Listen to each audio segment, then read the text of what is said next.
దేవుని యొక్క మహాకృపను బట్టి ప్రభువు మనలను ఈ శిలువ ధ్యాన గుడారములో ఆయన పరిశుద్ధ గురువారపు దినములోనికి ప్రభువు మనలను ప్రవేశపరిచి ఈ రాత్రి కాల సమయమందు ఇలాగూ ఆయన సన్నిధిలో ఉండగలిగే భాగ్యమును ప్రభువు మనకు కనుపరిచిన వారై ఉన్నారు.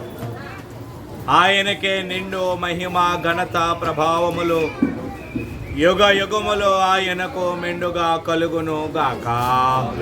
ఆమేన్.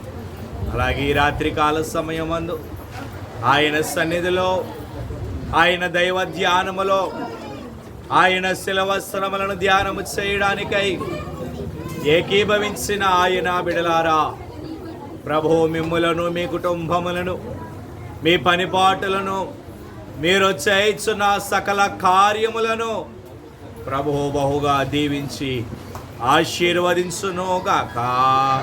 ఆమేన్. కొద్ది నిమిషాలు పరిశుద్ధ గ్రంథములో నుండి దేవుని యొక్క వాక్యమును ధ్యానము చేద్దామండి. యోహాను సువార్త ప్రియులారా 13వ అధ్యాయం అండి. యోహాను సువార్త అండి 13వ అధ్యాయము 5వ వచనము నుండి చదువుకున్నాం.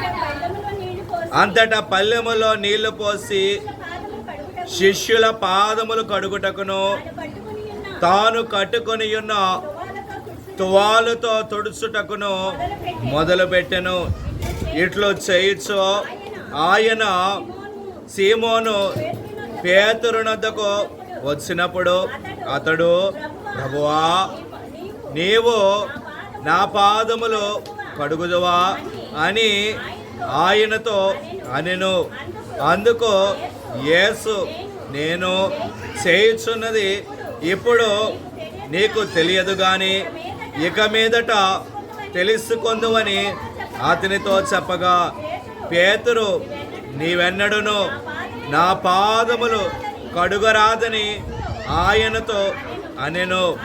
అందుకు యేసు, నేను నిన్ను కడుగని ఎడల నాతో నీకు పాలు లేదనను. చాలండి. ప్రభు తన పరిశుద్ధమైన లేఖన భాగమును ఆయన మహిమార్థమై మన హృదయములలో ఫలింప చేయును గాక.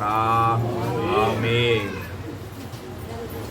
ప్రభువునందు ప్రియమైన దేవుని విశ్వాసులారా, యేసు క్రీస్తు ప్రభువుల వారు శరీరధారిగా ఆయన ఈ లోకములో ఉన్నటువంటి దినములలో 33.5 సంవత్సరములు ఆయన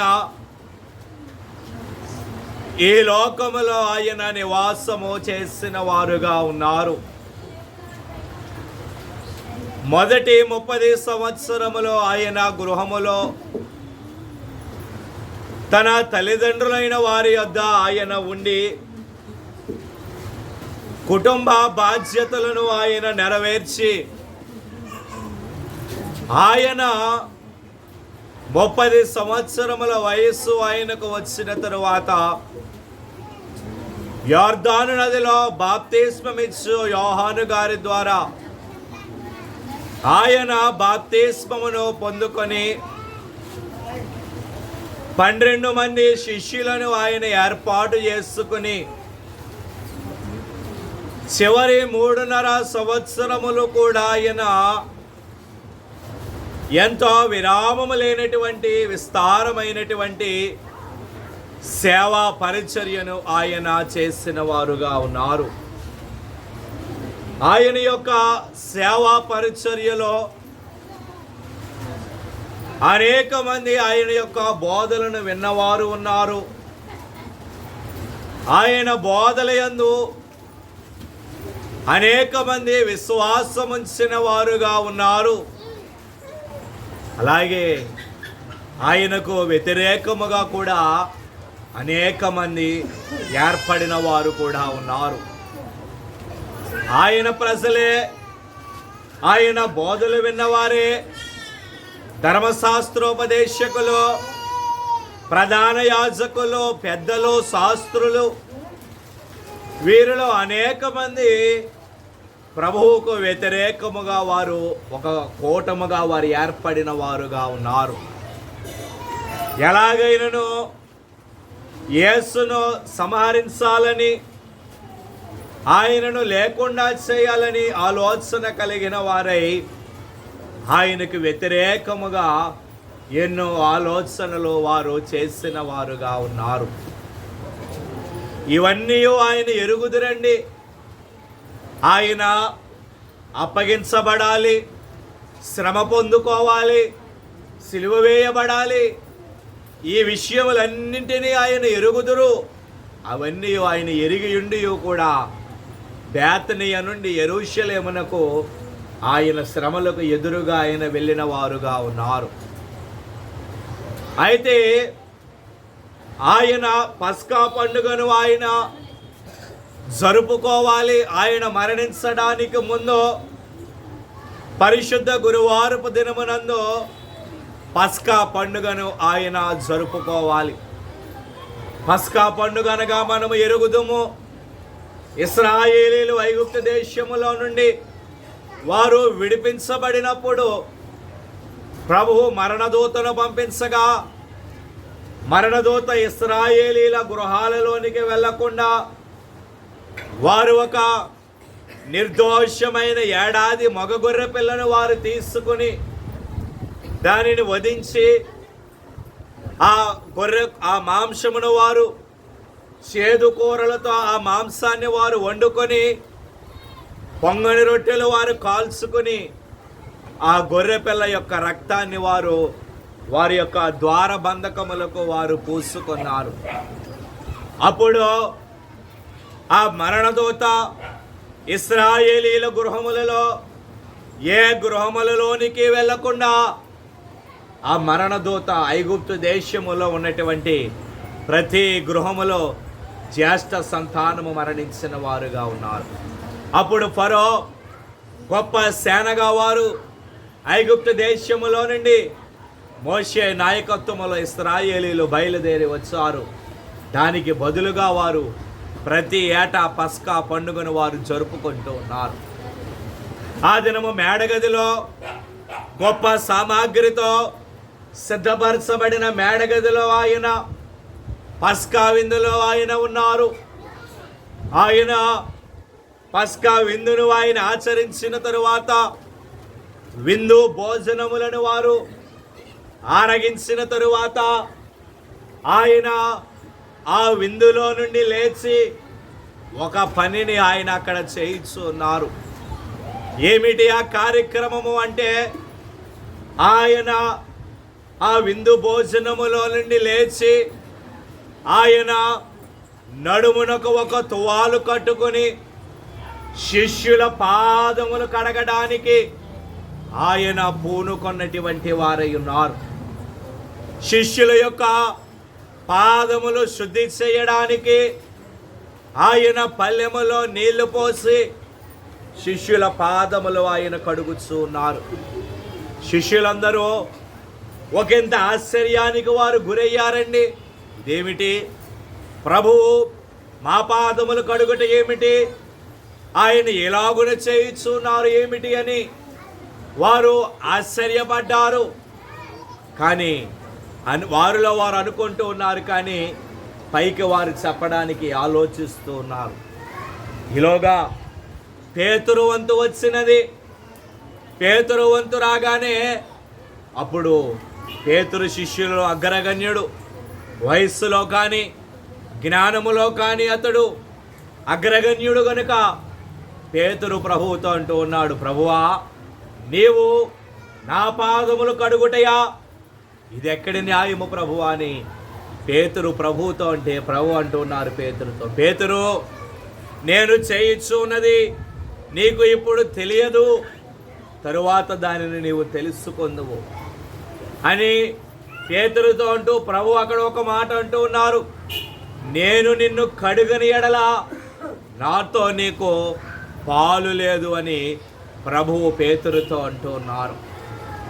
పేతురు నేను నిన్ను కడుగకపోతే నాతో నీకు పాలు లేదయ్యా, నీవు నాతో భాగాన్ని పంచుకోలేవు, నీవు నాతో స్వాస్థ్యమును నీవు పంచుకోలేవు, కనుక ఇప్పుడు నేను నీ పాదములు కడగవలను, నేను చేయనది నీవు తరువాత తెలుసుకొందువు అని పేతురుతో ప్రభువు అన్నారు. అందుకు పేతురు అంటాడు, అలాగైతే నన్ను నిలువెల్లా కడిగేయుమయ్యా, నా శిరస్సు మొదలుకొని నా పాదముల వరకు నన్ను కడిగే ప్రభు అంటే ప్రభు మరలా దానికి అంటూ ఉన్నారు, ఒకసారి స్నానము చేసిన వారు పాదములు తప్ప మరి ఏమియో వారు కడుగుకొనక్కరలేదు అని పేతురుతో ప్రభువు అన్నటువంటి వారై ఉన్నారు. అయితే అక్కడ మనకు ఒక మాట కనబడుచు ఉన్నది. ఏమిటి ఆ మాట? ప్రభువు పేతురుతో అంటూ ఉన్నారు, పేతురు, నేను నిన్ను కడుగని ఎడల నాతో నీకు పాలు లేదు అని ఆయన అంటూ ఉన్నారు.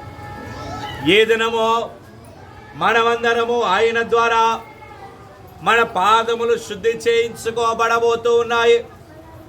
బహిరంగముగా మీకు కనబడేది యాజకుడే అయినప్పటికీ అంతరంగికముగా పరిశుద్ధాత్ముడు మీ పాదములు ఆయన శుద్ధి చేయబోతూ ఉన్నటువంటి వారై ఉన్నారు. అయితే మన పాదములు శుద్ధి చేయబడుట ద్వారా ప్రభువు మనకు వేటిలో ఆయన పాలు కల్పించబోతూ ఉన్నారు. మన యొక్క పాదములు శుద్ధి చేయబడుట ద్వారా ప్రభువు వేటిలో మనకు పాలు కల్పించబోతూ ఉన్నారు. ఈ రాత్రికాల సమయమందు కొన్నింటిని నేను మీకు చూపించి నా వర్తమానమును ముగింపులోనికి తీసుకుని వస్తానండి. సంఖ్యాకాండము ప్రియులారా 11వ అధ్యాయం అండి. సంఖ్యాకాండము 11వ అధ్యాయము 17వ వచనం అండి. నేను దిగి అక్కడ నీతో మాట్లాడేదను, మరియు నీ మీద వచ్చిన ఆత్మలో పాలు వారి మీద ఉంచెదను. ఈ జనుల భారమును నీవు ఒంటిగా మోయకుండునట్లు వారి దానిలో ఒక పాలు నీతో కూడా భరింపవలెను. చాలండి. చదువుబడిన లేఖన భాగములో ఇశ్రాయేలీయులు అరణ్య ప్రయాణములో వారు ఉన్నారు.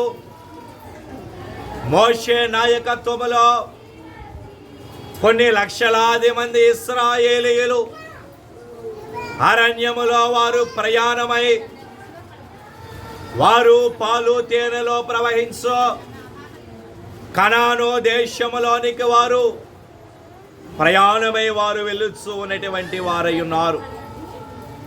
అయితే ఇశ్రాయేలీల ప్రజలు వారు లోబడనొల్లని ప్రజలు, వారు దేవుని సూచక్రియలు చూచినప్పుడు దేవునిని వారు నమ్మిడివారు, ఆ వారు సూచక క్రియలు లేనప్పుడు మరల బయలుదేవతల వైపునకు వారు వెళ్ళిపోయేవారు.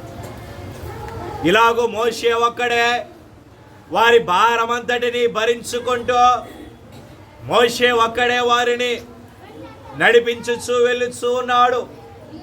అప్పుడు ప్రభువు మోషేతో అన్నారు, మోషే మోషే, నీవు ఒక్కడవే ఆ భారమును నీవు మోయజాలవు.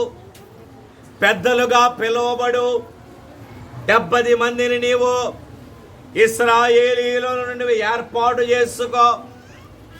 70 మందిని నీవు ఏర్పాటు చేసుకుని ప్రత్యక్షపు గుడారము దగ్గరకు వారిని తీసుకునిరా.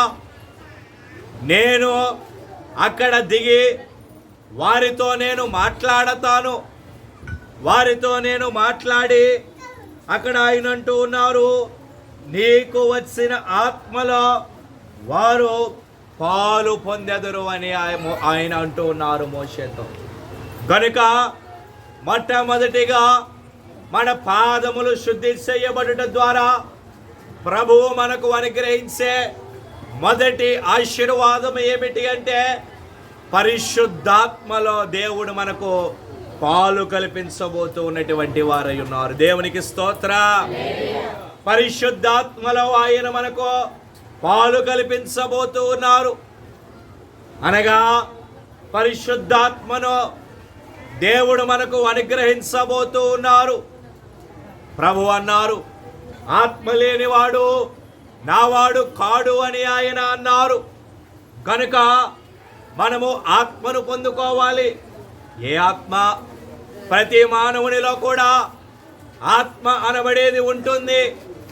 అయితే మానవుడు పొందుకోవలసినటువంటి ఆత్మ ఏమిటి అంటే పరిశుద్ధాత్మను మానవుడు పొందుకోవాలి. ఆయన మేడగదిలోనికి ఆయన దిగి వచ్చినప్పుడు అక్కడ ఏమి జరిగినది? బలముగా వీచు, వేగముగా వీచు గాలి వంటి ఒక శబ్దము వచ్చినది. అప్పుడు అందరూ కూడా పరిశుద్ధాత్మతో నిండిన వారై వాక్శక్తి వారికి అనుగ్రహించిన కొలది అన్య భాషలతో వారు మాట్లాడసాగారు. ఎవరు? ప్రభువు మరణించిన తరువాత మేడగదిలో ఉన్నారు, చూచారు 120 మంది. వారు పరిశుద్ధాత్మను వారు పొందుకున్నారు. కనుక మనమును కూడా పరిశుద్ధాత్మను పొందుకోవాలి. ఎప్పుడు మనము పరిశుద్ధాత్మను పొందుకోగలము అంటే మన పాదములు ఎప్పుడైతే శుద్ధి చేయబడతాయో, మన పాదములు ఎప్పుడైతే శుద్ధి గావించబడతాయో అప్పుడు మనము పరిశుద్ధాత్మ అనబడే వరాన్ని మనము పొందుకోగలము. ప్రియమైనటువంటి వారలారా, దేవునికి స్తోత్రం. ఇక రెండవదిగా వేటిలో ఆయన మనకు పాలు కల్పించబోతూ ఉన్నారు అంటే ద్వితీయోపదేశ కాండం అండి, 29వ అధ్యాయము. ద్వితీయోపదేశ కాండము 29వ అధ్యాయము 10వ వచనము నుండి. నీ దేవుడైన యెహోవా నీతో చెప్పిన ప్రకారముగాను నీ పితరులైన అబ్రహాము, ఇస్సాకు, యాకోబులతో ప్రమాణము చేసిన ప్రకారముగాను నేడు నిన్ను తనకు స్వజనముగా నియమించుకొని తానే నీకు దేవుడై ఉండునట్లు నీ దేవుడైన యెహోవా నేడు నీకు నియమించుచున్న నీ దేవుడైన యెహోవా నిబంధనలోను ఆయన ప్రమాణము చేసిన దానిలోను నీవు పాలు పొందుటకై చాలండి. చదువుబడిన లేఖన భాగములో ప్రభు మోషేతో ఆయన మాట్లాడుతున్నటువంటి వారై ఉన్నారు. మోషేకు తెలియజేసిన మాటలు మోషే యెహోషువ, కాలేబులకు ఆయన తెలియజేయుచున్నారు. ప్రభు అన్నారు మోషేతో, మోషే నీవు ఈ కొండ దాటి వెళ్ళవు, నీవు ఇక్కడనే నీవు మరణిస్తావు. కనుక నీ సేవకుడైన ఆ యెహోషువ నీకు బదులుగా అతడు నాయకుడు అవుతాడు అంటే అప్పుడు మోషే యెహోషువకు ఈ మాటలు ఆయన చెబుతూ ఉన్నారు. ఏమంటూ ఉన్నారు ఆయన అక్కడ? నీ దేవుడైన యెహోవా నిన్ను తనకు స్వజనముగా నియమించుకొని నేడు నీకు నియమించుచున్న నీ దేవుడైన యెహోవా నిబంధనలో నీవు పాలు పొందెదవు అని ఆయన అంటున్నారు. గనుక రెండవదిగా ప్రభువు మనకు వేటిలో ఆయన పాలు మనకు కలుగ చేయబోతూ ఉన్నారు అంటే దేవుని యొక్క నిబంధనలో మనకు పాలు కలుగ చేయబోతూ ఉన్నటువంటి వారై ఉన్నారు. దేవునికి స్తోత్రం. ఆయన నిబంధనలో మనకు ఆయన పాలు కలుగ చేయబోతూ ఉన్నారు. ఏమిటి ఆయన నిబంధన? ఆనాడు ఇశ్రాయేలీయులను అరణ్య ప్రయాణములో వారికి తోడుగా ఉండి పాలు తేనెలు ప్రవహించు కనాను దేశములోనికి వారిని ప్రవేశపరచాలి. అది ఆయన యొక్క నిబంధన. ఆ నిబంధనకు ఆయన కట్టుబడి ఉన్నారు. ఆ నిబంధనలో ఆనాడు మోషేతో పాటు యెహోషువ, కాలేబులను ఆయన స్వాస్థ్యముగా పాలు పంచిపెట్టి వారిని ఆ కనాను దేశములోనికి ఆయన నడిపించుకుని వెళ్ళారు. అలాగే ఈనాడు ఆయన బిడలుగా ఉన్నటువంటి మనకు ఆయన తన నిబంధనను ఆయన కనుపరచబోతూ ఉన్నారు. మనము ఎలాగున వెళ్ళాలి, ఏ రీతిగా మనము వెళ్ళాలి, ఏ రీతిగా మనము ప్రయాణము చేయాలి, ఏ బాటలో మనము నడవాలి వాటిని ఆయన నిబంధన ద్వారా ఆయన మనకు కనుపరిచి, ఆయన నిబంధనను ఆయన మనకు అనుగ్రహించి, ఆ నిబంధనలో ఆయన మనకు పాలు కల్పించబోతూ ఉన్నటువంటి వారు కనుక ఆయన సన్నిధిలో వాక్యమును వింటూ ఉన్నటువంటి ఆయన బిడ్డలారా, రెండవదిగా మన పాదములు శుద్ధి చేయబడుట ద్వారా ప్రభువు మనకు ఎందులో ఆయన మనకు పాలు కల్పించబోతూ ఉన్నారు అంటే, ఆయన యొక్క నిబంధన ఏదైతే ఉన్నదో అందులో దేవుడు మనకు పాలు కల్పించబోతూ ఉన్నారు. దేవునికి స్తోత్ర. మూడవదిగా చూసినట్లయితే కీర్తనల గ్రంథం అండి, 16వ కీర్తన 6వ వచనం అండి. మనోహర స్థలములలో నాకు పాలు ప్రాప్తించెను. చాలండి. చదువుబడిన లేఖన భాగములో కీర్తనాకారుడైన దావీదు గారు అంటూ ఉన్నటువంటి మాట, మనోహరమైన స్థలములలో నాకు పాలు ప్రాప్తించెను అని ఆయన అంటూ ఉన్నారు. ఏమిటి ఆ మనోహరమైన స్థలము? దేవుని సన్నిధిలో ఆయన సముఖమునందు ఈ పరిశుద్ధ గురువారములో ఆయన సన్నిధిలో కూర్చుని వాక్యమును వింటూ ఉన్నటువంటి ఆయన బిడ్డలారా, మూడవదిగా మన పాదములు శుద్ధి చేయబడుట ద్వారా ప్రభువు మనకు ఎందులో ఆయన మనకు పాలు కల్పించబోతూ ఉన్నారు అంటే, మనోహరమైన స్థలములలో అనగా పరలోక రాజ్యములో దేవుడు మనకు పాలు కల్పించబోతూ ఉన్నటువంటి వారై ఉన్నారు. దేవునికి స్తోత్ర. మన పాదములు శుద్ధి చేయబడుట ద్వారా ఆయన పరలోక రాజ్యములో మనకు పాలు కల్పించబోతూ ఉన్నారు. ఇహలోక రాజ్యము కాదండి మనకు శాశ్వతము, పరలోకమే మనకు శాశ్వతం. ఆ పరలోక రాజ్యములో మనము మన యొక్క స్థానమును పదిలపరుచుకోవాలి.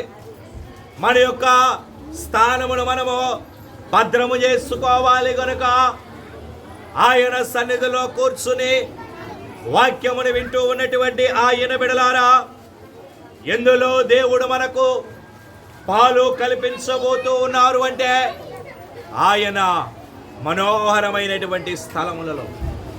ఏమిటి ఆ మనోహరమైనటువంటి స్థలములు? ఒకటి, దేవుని యొక్క పరిశుద్ధమైన మందిరము.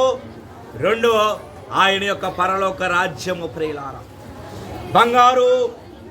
బంగారు గదులతో బంగారు గుమ్మములతో నిండుకొని ఉన్నటువంటి ఆ పరలోక రాజ్యమును మించిన మనోహరమైనటువంటి స్థలము మనకి ఇంకేమున్నదండి?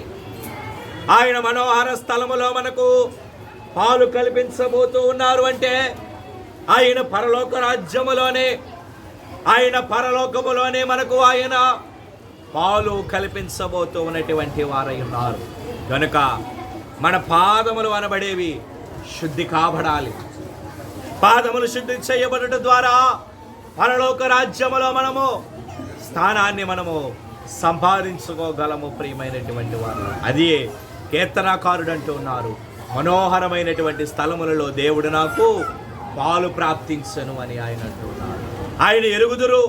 ఆయన బాల్యదశ నుండి దేవుని వాక్యములో ఆయన ఉన్నారు గనుక, బాల్యదశ నుండి దేవుని వాక్యమును వింటూ ఆయన పెరిగి ఉన్నారు గనుక, ఏది మనోహరమైన స్థలమో ఏది చెడ్డ స్థలమో దావీదు గారు ఎరుగుదురు. 40 సంవత్సరములు ఆయన అపజయము అనబడేది ఎరుగకుండా ఆయన పరిపాలించాడు అంటే, దేవుడు ఆయనకు తోడుగా ఉన్నారు గనుక ఆయన అలాగూ పరిపాలించగలిగారు. కనుక మన పాదములు శుద్ధి చేయబడాలి. తద్వారా ఆయన మనకు అనుగ్రహించే ఆశీర్వాదము మనోహరమైన స్థలములలో పరలోక రాజ్యములో దేవుడు మనకు పాలు కల్పించబోతూ ఉన్నారు. దేవునికి స్తోత్ర. 4వదిగా యెషయా గ్రంథం అండి, 53వ అధ్యాయము. యెషయా గ్రంథము 53:12 అండి. కావున గొప్పవారితో నేనతనికి పాలు పంచిపెట్టెదను. చాలండి. చదువుబడిన లేఖన భాగములో యెషయా భక్తుడు ఆయన దేవుని యొక్క శ్రమలను గురించి ఆయన వ్రాయొచ్చు ఉన్నటువంటి వాడై ఉన్నారు. కాలములో ఆయన కొన్ని వందల సంవత్సరములకు ఆయన ముందరకు ఆయన ప్రయాణము చేసి ఆ ప్రయాణములో ఆయన దేవుని యొక్క శ్రమలను గురించి ఆయన తెలుసుకుని మరలా ఆయన వెనుకకు వచ్చి దేవుని యొక్క ఆయన శ్రమలను గురించి ఆయన వ్రాయచ్చు.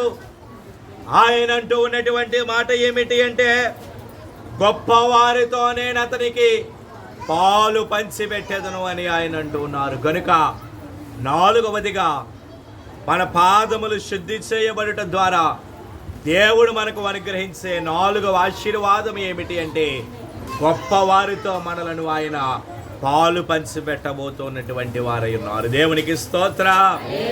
గొప్పవారితో మనము నివాసము మనము చేయదము అనగా ఉన్నతమైనటువంటి స్థలములలో ఆయన మనలను నివసింపచేయు వారిగా ఉన్నారు.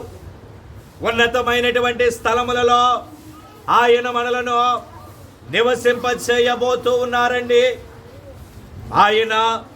ఆయన యొద్దకు వచ్చు వారిని ఎంత మాత్రమును ఆయన త్రోసివేసే దేవుడు కాడు. ఆయనే పిలుచుచూ ఉన్నారు. ప్రయాసపడి భారము మోయిచూ ఉన్న వారలారా, నా యొద్దకు రండి, నేను మీకు విశ్రాంతినిస్తాను అని ఆయన అన్నారు. ఆయన యొద్దకు వచ్చు వారిని ఆయన తలగా ఉంచుతారు కానీ తోకగా ఆయన ఎంత మాత్రము ఉంచరండి. అప్పిచ్చువానిగా ఆయన ఉంచుతారు కానీ అప్పు చేసేవానిగా ఎంత మాత్రమును ఆయన ఉంచరు. కనుక దేవుని సన్నిధిలో మన యొక్క పాదములు శుద్ధి చేయబడటం ద్వారా మన యొక్క పాదములు అనబడేవి కడుగబడటం ద్వారా ప్రభువు మనకు అనుగ్రహించే నాలుగవ ఆశీర్వాదం ఏమిటి అంటే, గొప్ప వారితో ఆయన మనకు పాలు పంచిపెట్టబోతూ ఉన్నటువంటి వారై గనులతో కలిసి మనము నివాసము స్థానము చేయదము. కనుక నాలుగవ ఆశీర్వాదము, గొప్ప వారితో ఆయన మనకు పాలు కల్పించబోతూ ఉన్నారు. ఇక ఐదవదిగా మత్తయి సువార్త 25వ అధ్యాయము 23వ వచనం అండి. అతని యజమానుడు భలా నమ్మకమైన మంచి దాసుడా, నీవు ఈ కొంచెములో నమ్మకముగా ఉంటేవి, నిన్ను అనేకమైన వాటి మీద నియమించదును, నీ యజమానుని సంతోషములో పాలు పొందుమని అతనితో చెప్పాను. చాలండి. యేసుక్రీస్తు ప్రభువుల వారు ఒక ఉపమానమును ఆయన చెబుతూ ఉన్నారండి. పరలోక రాజ్యమును గురించిన ఉపమానము ఆయన చెబుతూ ఉన్నారు. ఏమిటి ఆ ఉపమానము అంటే, ఒక యజమానుడు ఉన్నాడు. అతడు దేశాంతరము వెళ్ళేటప్పుడు తన ఆస్తిని తన దాసులలో ముగ్గురికి అతడు అప్పగించాడు. ఒకనికి 5 తలాంతులు, ఒకనికి 2 తలాంతులు, ఒకనికి 1 తలాంతు ఇచ్చి ఆయన దేశాంతరము వెళ్ళిపోయాడు. అతడు మరలా తిరిగి వచ్చాడు. కొంతకాలానికి తిరిగి వచ్చి తన దాసులని అతడు పిలిచాడు.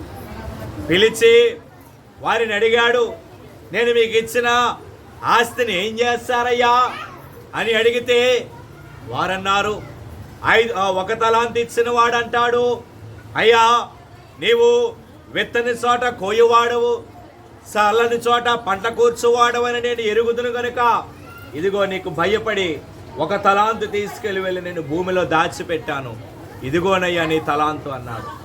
దానికి ఆ యజమానుడు కోపపడి అతడిని కొట్టి బయటికి పడవేస్తాడు, అనగా నరకములోనికి పడవేస్తాడు. కానీ 2 తలాంతులు పొందుకున్నవారు, 5 తలాంతులు పొందుకున్నవారు వారు ఏం చేస్తారు అంటే, వాటికి మరి 2 తలాంతులు మరి 5 తలాంతులు వారు తీసుకుని వచ్చి యజమానునికి వారు అప్పగించారు. దానికి అతడు అన్నాడు, బలా నమ్మకమైన మంచి దాసురా, మీరు ఈ కొంచెములో మీరు నమ్మకముగా ఉన్నారు గనక వాటిని మీ యొద్దే ఉంచుకొనండి. వాటిని ఉంచుకొని మీ యజమానుని సంతోషములో మీరు పాలు పొందుడి అని ఆయన అంటున్నారు. గనుక 5వదిగా మన పాదములు శుద్ధి చేయబడుట ద్వారా దేవుడు మనకు అనుగ్రహించే 5వ ఆశీర్వాదం ఏమిటి అంటే, యజమానుని సంతోషములో ప్రభు మనకు పాలు కల్పించబోతూ ఉన్నారు. దేవునికి స్తోత్రం. యజమానుని సంతోషములో ఆయన పాలు కల్పించబోతూ ఉన్నారు. ఎవరండి ఆ యజమానుడు? యేసు ప్రభువుల వారే కదా. ఆయన సంతోషములో మనకు ఆయన పాలు కల్పించబోతూ ఉన్నారు. కనుక మనం పాడుకుంటూ ఉన్నాం కీర్తన, ఈ సంతోషము నీకో కావలెనా, ఈ సంతోషము నీకో కావలెనా, ఈ సంతోషము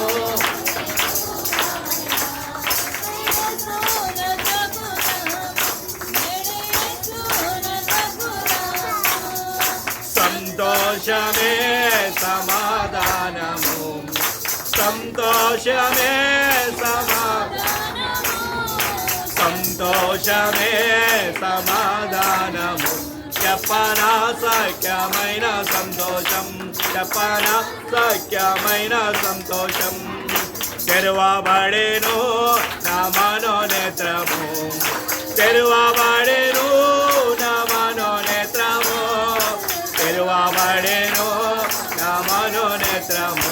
యేసు నన్ను ముట్టినందున, యేసు నన్ను ముట్టినందున, సంతోషమే సంతోషమే సంతోషమే సమాధానము, చెప్పనా సఖ్యమైన సంతోషం, చెప్పనా సఖ్యమైన సంతోషం. దేవునికి స్తోత్రం. కనుక ఈ సంతోషము నీకు కావాలనా, నేడే యేసునద్దకు రమ్ము. ఆయన ద్వారా మన పాదములు శుద్ధి చేయబడటం ద్వారా ఆయన మనకు సంతోషం, ఆయన సంతోషములో మనకు పాలు కల్పించబోతున్నారు. కనుక పేతురు అంటూ ఉన్నాడు ప్రభువుతో, ప్రభువా నీవు నా పాదములు కడుగుటయా, అది ఎన్నటికి నీ తగదు ప్రభువా అంటూ ఉన్నాడు. దానికి ప్రభు అన్నారు పేతురుతో, పేతురు నేను ఇప్పుడు చేయుచున్నది నీకు తెలియదు, కనుక నేను చేయనది నీవు తర్వాత తెలుసుకుందువు. నేను నిన్ను కడుగుని ఎడలా నాతో నీకు పాలు లేదు అని ఆయన అంటాడు. కనుక వేటిలో దేవుడు మనకు పాలు కల్పించబోతూ ఉన్నారు 5 విషయాలు మనం ధ్యానం చేస్తాం. మొదటిగా పరిశుద్ధాత్మలో ఆయన మనకు పాలు కల్పించుచు ఉన్నారు. 2వదిగా ఆయన నిబంధన. 3వదిగా పరలోక రాజ్యములో. 4వదిగా గొప్పవారితో. 5వదిగా ఆయన సంతోషములో మనకు పాలు కల్పించబోతున్నారు. కనుక ఆయన ద్వారా, ఆయన పరిశుద్ధాత్మ ద్వారా మన పాదములు శుద్ధిగా వించబడదాము. వీటిలో మనము పాలు పొందుకుందాము. ప్రభు కృప, దీవెన, ఆశీర్వాదములు మీ ఎల్లరికూ ఆయన రాకడవచ్చు పర్యంతము తోడయుండునుగాక. ఆమేన్. మోకరిందామండి, ఆయన ధ్యానములోనికి వెళదాము. ప్రియులారా, అందరము కూడా మోకరిందాము. సిలువలో, ఆ సిలువలో, ఆ